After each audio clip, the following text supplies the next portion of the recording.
Mesa de debates. Oferecimento Unimed Dental. O plano odontológico da Unimed Juiz de Fora. Premium FM, sintonizada no seu bom gosto.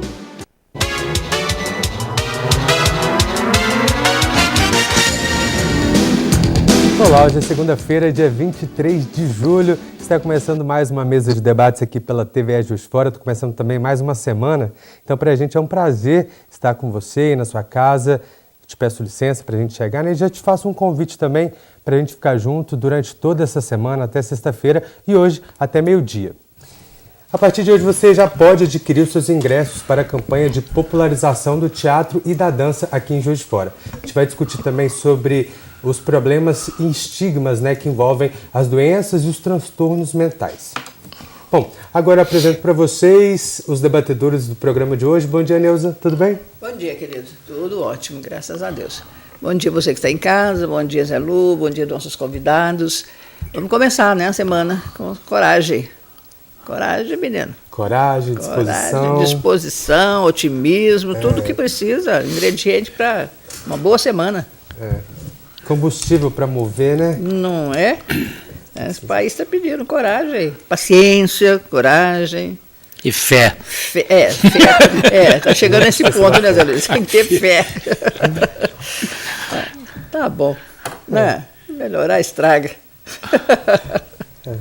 Que estrague, então, né? Não é que estrague, né? Tudo bem, Zé? Tudo ótimo, começando uma semana. Feliz por ter o Mário Galvani e o mestre Cristiano Fernandes, aqui homenageamos. E é o nosso amigo Padinha, que fica lá no trailer, lá, preso todos os dias. Todo ano a gente tem alegria na campanha de recebê-lo. Vamos enviar o nosso abraço. E muito feliz porque teatro sempre um ato de esperança. É uma janela de esperança que se abre no coração do homem. E quando a gente vai ter mais uma campanha, a 17ª, Macaco, quebra tudo. Então, 17 anos. Nós vamos ter, então, um dia muito legal diante dessa loucura que são a apresentação dos nossos futuros candidatos. Ontem a Janaína deu um show explicando por que ainda não era vice-presidente, explicando. Então a briga está começando entre o vice e o indicado. Então a situação está muito difícil, né, amigo? Mas vamos ver o que Deus vai fazer para a gente vai rezar muito, porque só o Senhor vai poder nos salvar, não? Só Jesus salva. Só Jesus salva. Bom, eu apresento agora os convidados do nosso programa de hoje. O Zé já anunciou. Spoiler, né? A gente recebe os diretores da APAC, o Mário Galvani e também o Cristiano Fernandes. Bom dia, é um prazer receber vocês. Igualmente. Bom dia aos debatedores da mesa presente. Bom dia a todos, boa semana. Estamos aí. Ótimo. Animados. Bom dia a todos. Estamos aqui para falar um pouco, então, dessa esperança, como o Zé anunciou, né? E pediu, a Neuza pediu também, né? E falar de arte, falar de teatro é também falar de esperança, é falar de fé, de otimismo, de coragem, de luta. E também é uma forma de tentar enxergar a realidade em outras perspectivas, né? Exatamente. Que é o que a gente precisa, de novos olhares. Novos olhares. Muito obrigado, viu? É um prazer receber vocês dois. Bom, a campanha de popularização do teatro e da dança de Juiz de Fora deixa a cidade repleta de atrações artísticas durante todo o mês de agosto. Essa é a 17ª edição do evento, como o Zé também já anunciou, e você já pode adquirir os ingressos antecipadamente. E agora eu vou te contar como. Eu queria que vocês falassem pra gente um pouquinho, pra gente começar a nossa conversa hoje, né? Com certeza. Das origens dessa campanha de popularização do teatro e como que esse evento vem se desenvolvendo ao longo dos 17 anos, né?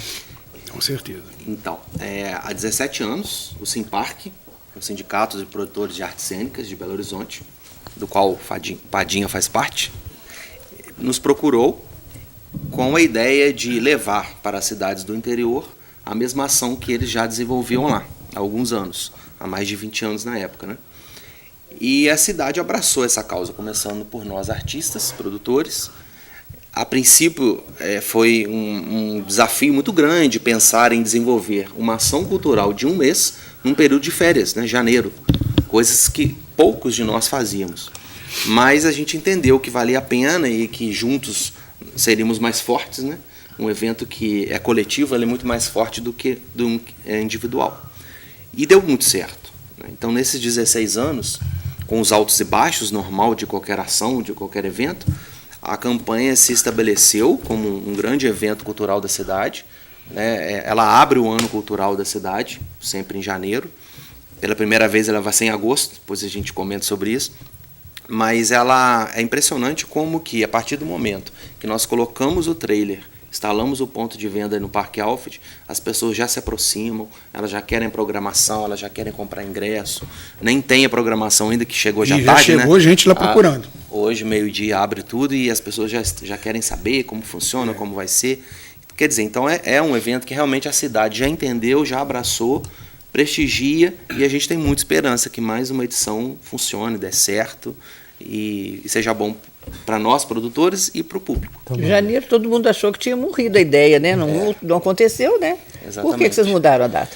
Foram várias as razões. Uma delas é porque a gente tem alguns problemas de teatros na cidade que estão interditados, fechados, parcialmente ou totalmente. O Teatro Pascoal Carlos Magno não estava inaugurado ainda. Então a gente não tinha casa. E, Cristiano, o Pascoal Carlos Magno desafogou um pouco? Desafogou bastante, sabe? Houve um edital, né? A PAC participou, certo, como todos os grupos, todos os produtores, e a gente conseguiu a aprovação para o mês inteiro de ocupação no teatro. Então, do dia 4 de agosto, que é o primeiro sábado, até o último domingo, dia 26, nós estaremos ocupando de quarta a domingo, com espetáculos, oficinas, seminários, debates, conferências. É uma das novidades que está acontecendo. Uma pergunta. Esse trabalho foi desenvolvido longamente, a população abraçou. Mas agora vocês estão fazendo de quarta a domingo. Agora a gente está vendo uma programação no Rio de Janeiro, eu estou preparando as malas para me atualizar. Tem espetáculo de segunda-feira, terça-feira, quarta. Como é praticamente como se fosse um festival. Sim, sim. Não é? Por que perder essa segunda e terça? É porque você talvez não tivesse a programação ou é um hábito mesmo para ficar só 5 dias? Não, na verdade, a gente colocou as segundas e as terças as ações de formação, os debates, as oficinas, os colóquios, as conferências, mas isso também assim, aconteceu naturalmente. Né? Houve mais procura de apresentações de quarta a domingo. Os grupos que fizeram, os produtores que fizeram a escolha. Não é? Na verdade, eles queriam mais sexta, sábado, domingo, mas aí a gente... Mas domingo é um dia horrível para teatro. Eu também acho. Londres já é maravilhosa, por isso que Londres você não tem nos teatros oficiais espetáculos domingos, você tem de segunda a sábado.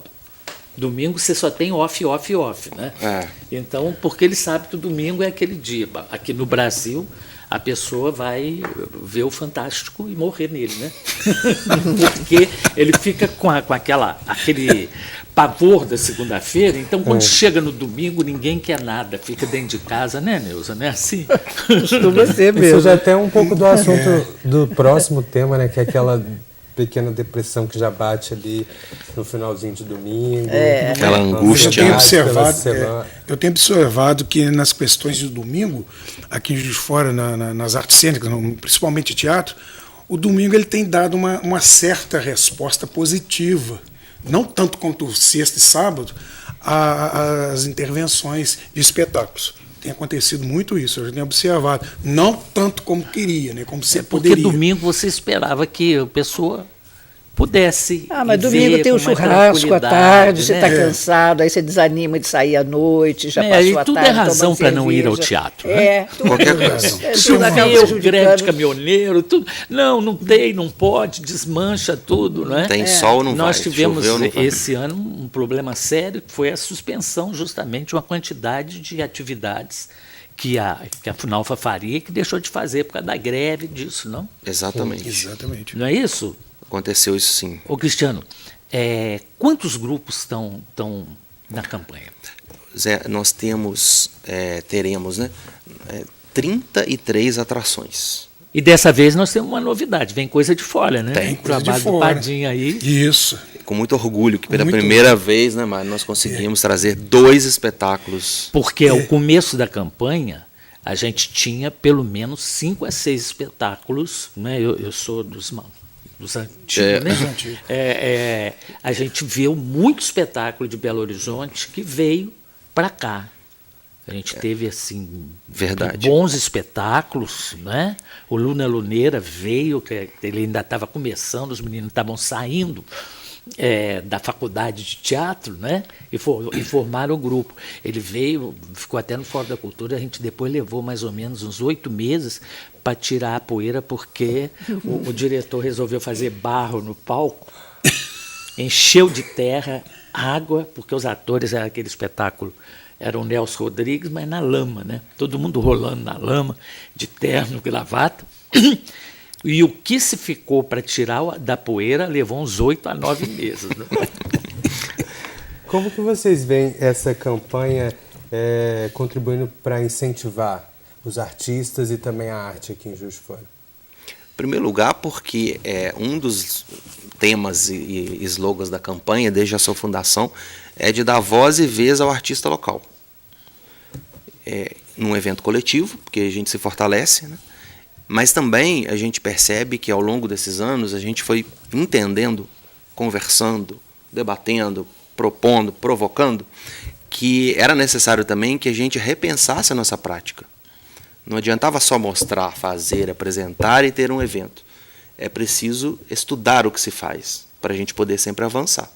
Então, desde que nós assumimos a direção da PAC há 7 anos, mais ou menos, que a gente fez questão de implementar, dentre as apresentações, ações de formação, de discussão, de bate-papo, de conferência, de seminários. Inclusive, foi isso que aconteceu, né, quando nós assumimos, né?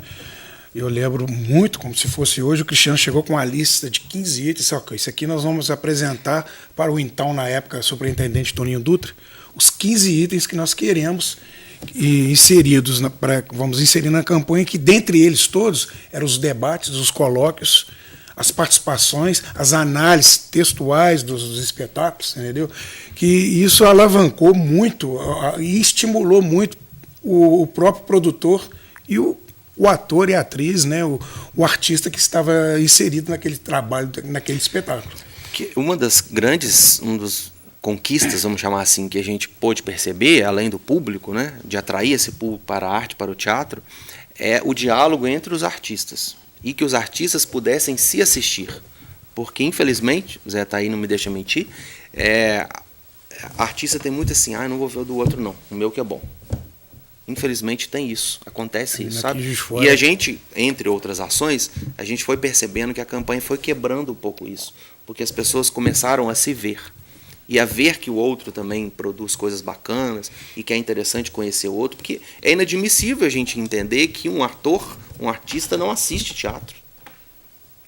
Estudantes de teatro dos diversos cursos que existem não vão ao teatro. Não vão ao teatro, quer dizer, só produz e não assiste? Como é que... E outra coisa também que eu quero ressaltar também aqui, que eu já até bati muito nessa tecla, da questões do fazer o teatro, inclusive a dança também, e mostrar para quem que deve mostrar, é a questão do público. Eu tenho observado o seguinte, quando surgiu essa linguagem contemporânea do teatro contemporâneo, essa linguagem abstrata, o texto retorcido, todo aquele preparo, aquele aparato, aquela linguagem difícil, entendeu, de altos e baixos, eu pude observar que nos estudos que o pessoal fazia, eles, em vez de preocupar com o público, estavam preocupando em quê? Apresentar para, como diz o Zé, estudante, intelectual, você entendeu? E o público, de um modo geral, para quê? Como é que vai ficar? Então, quando surgiu a campanha, ela veio justamente para quebrar essa ideia de só apresentar, porque, infelizmente, esse ranço ainda continua.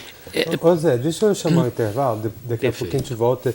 Eu acho muito interessante a gente abordar novamente essa questão da tentativa de vocês de tornar acessível, né, isso. O teatro. Com certeza, tornar acessível. Então a gente conversa sobre isso daqui a pouquinho. A gente vai para o primeiro intervalo do nosso programa de hoje, mas já voltamos.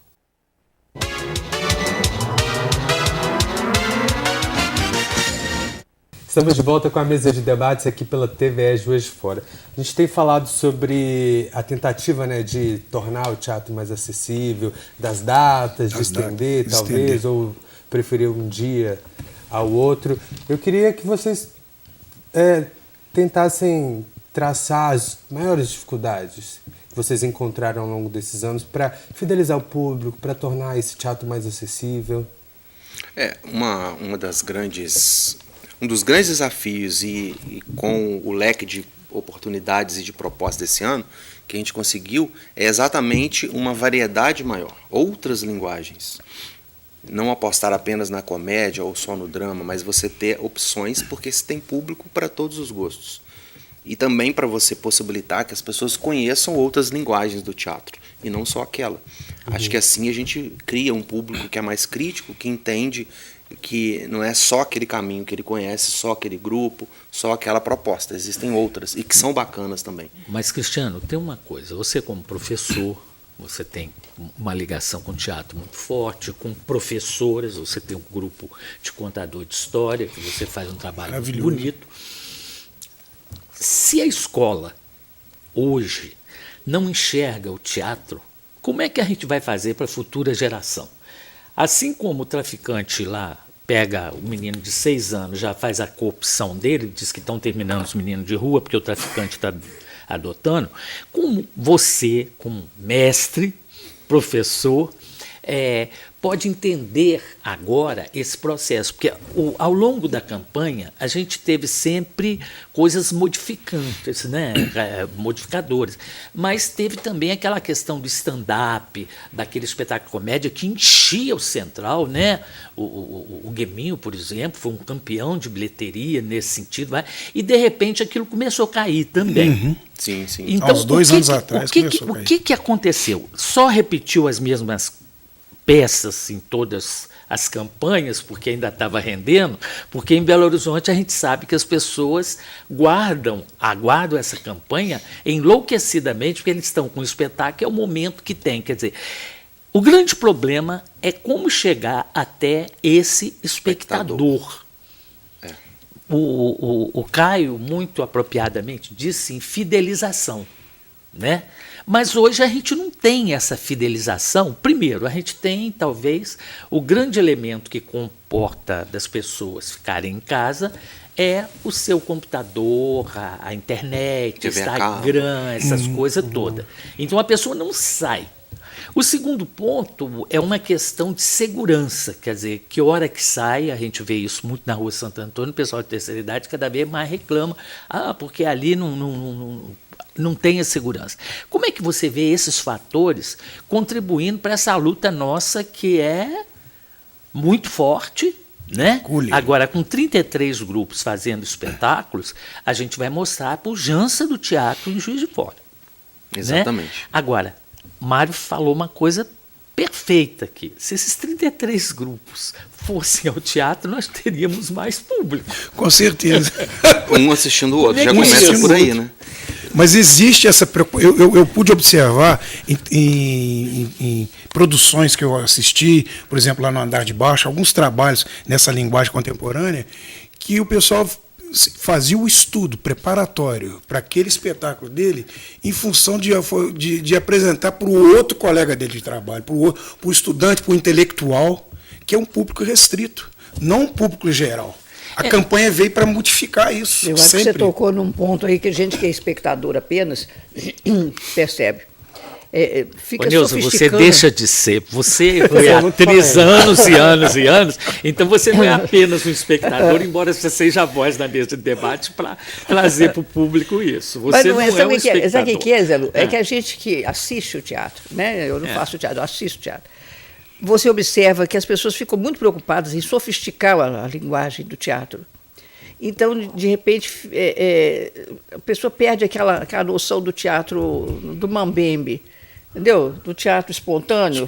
Do teatro, sabe, engraçado, ou do teatro trágico, mas, sabe, assim, jogado, né? Aquela mensagem jogada. Você fica sofisticando muito, tentando passar exatamente como que você falou, para o outro. Para o outro de teatro e não para o público. Mas a comédia dell'arte é extremamente popular.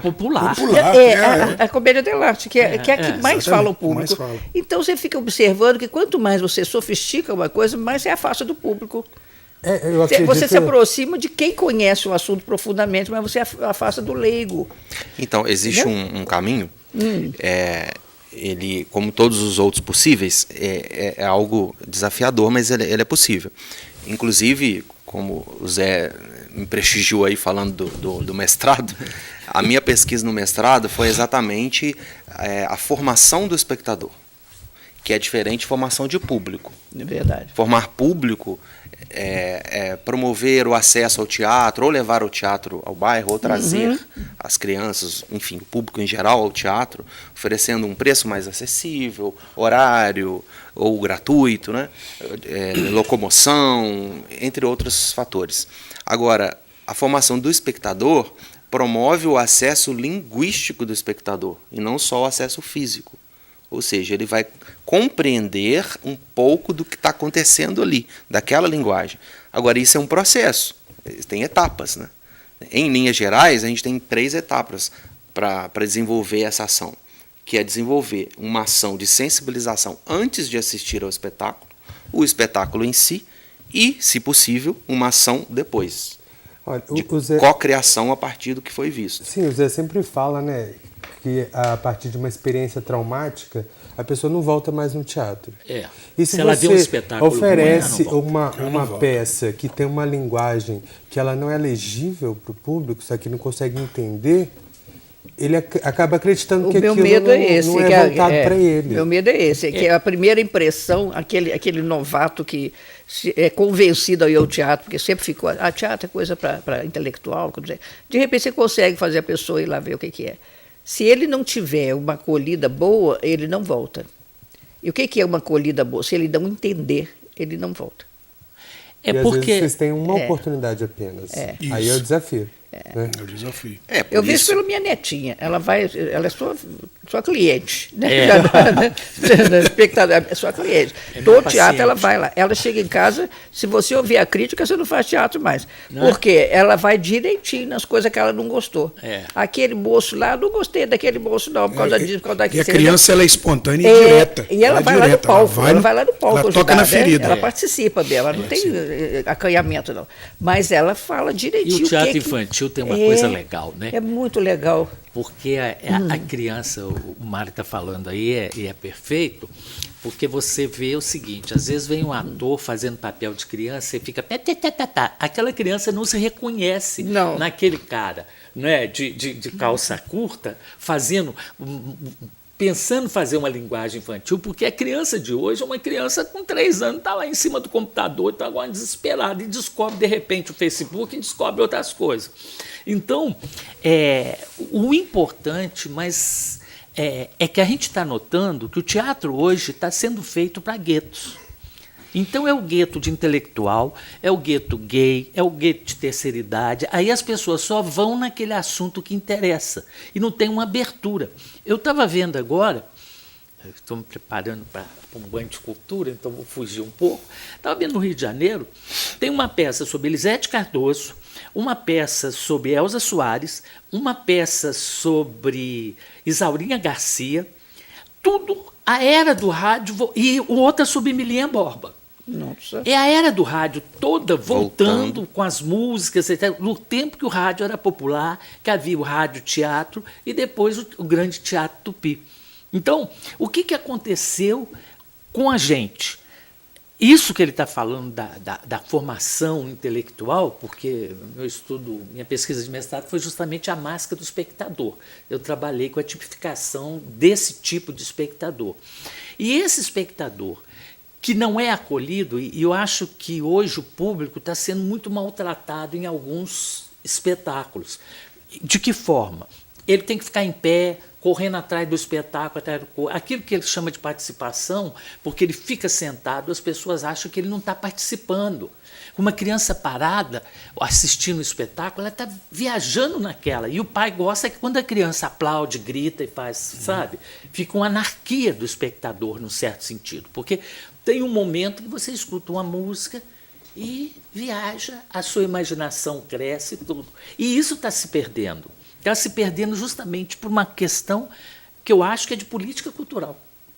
Você vê panorama do Rio e São Paulo, estou vendo isso demais, são espetáculos 2 dias por semana, um espetáculo que é sempre ligado à imagem do artista, né? Se ele é gay, ele fala sobre o gay, fala do pai, da coisa, etc. e tal. Se ele é é velho, né? Você vê os atores velhos fazendo espetáculos sobre senhores, uma senhora, como é que chama? Senhorita velha não enxerga direito, esses negócios todos. Então, é importante que a gente tenha isso aqui que o Cristiano está falando, que são os diversos caminhos que o teatro possa ter. Em que forma? Porque, às vezes, a pessoa vai lá, vê um teatro especializado numa determinada coisa, um teatro espírita, mas, de repente, encontra uma outra coisa. Porque vocês falam uma coisa importante. Eu fico muito triste quando eu vou no teatro e não tem público. Porque aquilo ali é o ser humano, é aquilo por quem os sinos dobram, né? Quando morre alguém, é uma parte da humanidade que está morrendo. E quando você tem um teatro que não é acolhido, porque nenhum artista faz um teatro achando que o teatro dele é ruim. Ele sempre acha que o dele Senão é melhor. não faria, né? Agora, ele tem isso que o Galvani está dizendo, que não vou não, porque... Né? Eu já tive a experiência, fazendo Eletra, de um companheiro de classe, dizendo, não vou não, que isso é um teatro muito velho, é teatro grego. Poxa, teatro é sempre aqui e agora, mesmo que seja um teatro grego. Não né? tem tempo, Eu tenho né? observado também, Zé, nessas minhas paradas aí no teatro, é o seguinte, eu tenho participado muito em ações que eu já tive esse experimento na linguagem teatral, o direcionamento com o público. Por exemplo, eu sou igualzinho você, do tradicional, das antigas, do teatro da caixa cênica. Eu não sou tradicional. Eu não sou tradicional. Se você vê meus espetáculos todos... Não, eu estou falando da caixa... Não. Se você... Olha a minha história de vida, eu tenho Não, muita história. você tem, lógico. Eu uso a caixa cênica porque eu tenho aquela Não, caixinha eu adoro, de sapato para montar o Boris Eu Godunov. adoro tenho que o inventar. palco italiano. Vou dizer, eu adoro o palco italiano, você entendeu? Mas acontece que essa linguagem intimista que eu comecei a experimentar, eu achei fantástica. Só que tem aquele que voltamos naquela situação de cadê o meu público? Ô, Mário, antes da gente encerrar, eu queria que a gente só reforçasse a questão das datas, o local onde Fala. comprar o ingresso. Sim. Então, pela primeira As vez nós novidades. estamos fazendo então a campanha em agosto e a gente aposta muito nisso porque não é uma época de férias, que às vezes as pessoas diziam, eu estou de férias, por isso que eu não fui. Então a gente está apostando nisso, por outras razões, mas também por essa. A gente tem 2 pontos de venda pela primeira vez, um vai funcionar no Independência Shopping, De 13 às 20 horas. a partir do dia 1º de Você agosto. não pode falar de valor, por favor. Hein? Tá, Não vamos preço falar, não. popular. É preço popular. Preço acessível. popular, É. comprado antecipadamente nos postos de venda. Né? E- Na bilheteria, ele é o preço normal que o produtor cobra. E então, começando no dia 4 de agosto, indo até o dia 26, com também oportunidade de oficinas, tem oficinas gratuitas, tem oficinas que são pagas, em diversas linguagens também, da dança, da música. A música está presente também, para a gente ampliar as possibilidades da arte, do encontro das artes, nesse mês de cultura que a gente celebra. O nosso slogan é Artes Cênicas como Resistência. Ainda cabe sonhar para transformar. E a gente aposta nisso com a campanha, com os artistas e com o público. Porque, como já dizia Brecht, né? Ir ao teatro ou gostar de teatro também se ensina, também se aprende. E isso precisa ser incentivado cotidianamente. Eu, como professor, sempre fiz isso.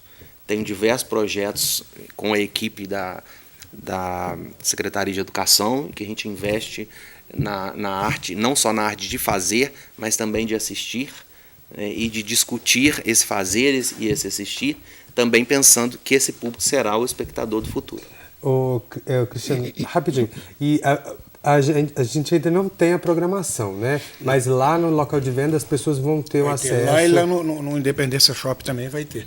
E outra coisa que eu queria ressaltar na questão, essa novidade do Independência Shop, a gente faz as intervenções com desfile, né? Que nós vamos manter. É um cortejo, Um né? cortejo. Só que tem que ir lá no Independência Shop, que é a exemplo, né, de alavancar o teatro e a dança, vai ter uns móveis de intervenções artísticas no shopping durante o mês de agosto com os participantes da campanha. Que legal. E Vai ser muito na maravilhoso. loja, né, onde vai ser vendido o ingresso, a gente vai fazer uma exposição dos 16 anos da campanha, né, desde fotos, imagens, banners, camisas, e um espaço interativo em que as pessoas, isso é uma surpresa, a gente convida as pessoas para irem lá a partir do dia 1º, né, que elas vão poder interagir com todo aquele ambiente do teatro e da arte, e que vai ser muito bacana. Tá ok, muito obrigado, viu? Nós que pela agradecemos iniciativa. pelo espaço. Sempre aberto para vocês. Bom, a gente agora vai para mais um rápido intervalo e já voltamos com a mesa de debates aqui pela TVE Juiz de Fora.